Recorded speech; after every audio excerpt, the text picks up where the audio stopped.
ये बच्चे आपके साथ हैं, इनके पापा हैं, बस उनको दे दो, ये उनकी जिम्मेदारी है। तो उसका जन्म इसी चीज के लिए हुआ, आपको ज्यादा चिंता करने की आवश्यकता नहीं।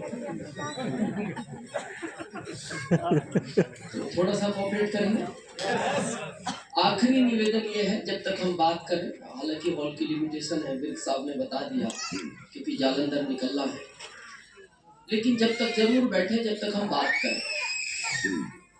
अच्छा, क्यों बैठना चाहिए?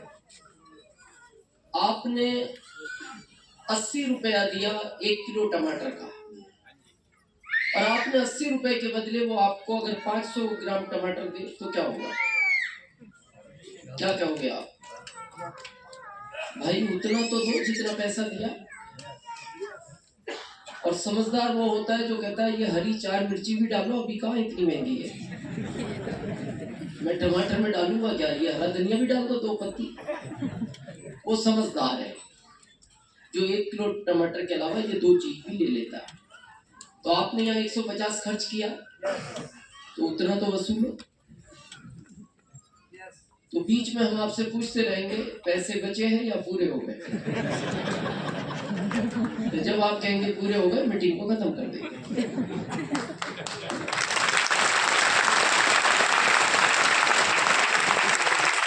नाम दिनेश चौधरी है, यूपी की धरती ने जन्म दिया, मुरादाबाद।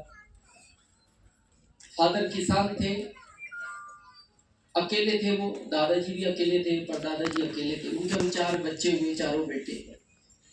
फादर को पॉलिटिक्स का बहुत शौक था, 100 बीघे जमीन थी। दादाजी को अच्छा नहीं लगता था, तो दादाजी बार बार उनको बोलते थे, बेटा मेरे 2 बच्चे होते, एक राजनीति कर लेता, एक खेती कर लेता, तू अकेला ही राजनीति करता है, तो तेरे इन 4 बच्चों को पालेगा कौन, खेती कौन करेगा, कमाएगा कौन, पढ़ाएगा कौन, इनकी शादियां कौन करेगा। लेकिन वो सुनते नहीं थे। अब उनको बहुत शौक था, हालांकि इतना इंटरेस्टेड व्यक्ति मैंने आज तक दूसरा नहीं देखा जितना उनको राजनीति का शौक था। हमारे यूपी में प्रधान होते हैं, यहाँ तो पता नहीं क्या सरपंच होते हैं, बिहार में मुखिया बोलते, डिफरेंट लैंग्वेज है लेकिन पद एक ही है। सरपंच समझते?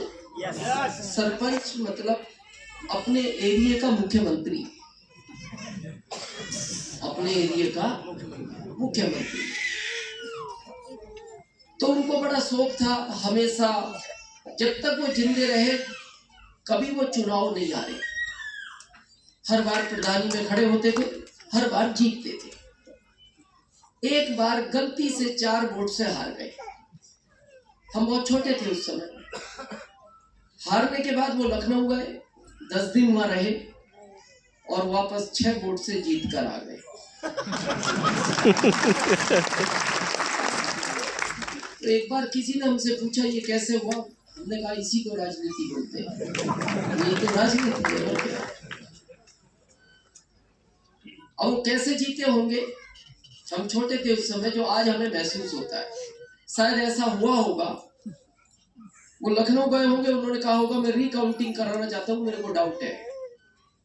तो सामने वाले ऑफिसर ने कहा होगा रिकाउंटिंग इसी वे में नहीं होती, इसकी कई परमिशन लेनी पड़ती है। तो फिर शायद उन्होंने ये कहा होगा इस साल के 20 बीघे की फसल तुम्हारे नाम, ऐसा लगता है हमें जो हुआ होगा। तो फिर सामने वाले ऑफिसर ने कहा होगा अगर 20 बीघे की दे ही रहे हो तो 10 की और दे दो, फिर तो वोट भी बढ़ सकते हैं रिकाउंटिंग करके। क्योंकि जब वो गांव में वापस आए तो हमारे दादाजी ने गांव वालों को कहा ये रियल में हारा था, ये केवल जीत कर आया है। वो सच बोलते थे। हमारे परिवार में हमारे दादाजी के अलावा इतना सच बोलने वाला व्यक्ति हमने नहीं देखा।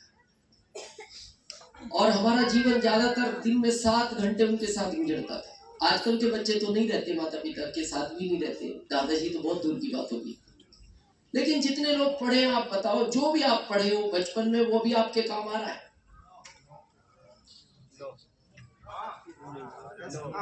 10% जो भी आप पढ़े एग्जाम्पल, लेकिन जो दादाजी की शिक्षा है वो आपकी 7 पीढ़ियों तक कम आएगी।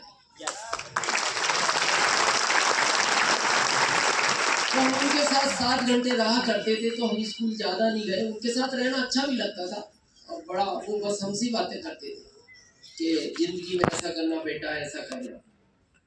तो 2 चीज़ बोलते थे वो।